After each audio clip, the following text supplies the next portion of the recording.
Hi hello, कैसे आप सब। आई होप कि आप सब बहुत अच्छे होंगे। मेरा नाम साधना है और मैं काम करती हूँ सीएनसी ऑपरेटर का और मैं रहती हूँ रोहतक में।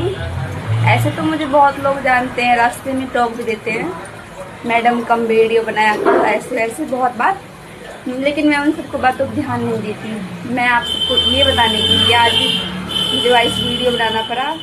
मैंने ना अपना नाम से यूट्यूब चैनल बना ली हूँ, तो इंस्टाग्राम के नीचे लिंक दे रखी हूँ। आप सब वहाँ पे जाइए, वहाँ पे मुझे बहुत सारा प्यार दीजिए। जैसे मुझे इंस्टाग्राम पे दे रहे हैं वैसे मुझे यूट्यूब पे भी दीजिए। सोचते और आप सब बोलते हैं कि कमेंट में मैं पैसे कमाती हूँ फलना चिल्ला, ऐसा कुछ भी नहीं है।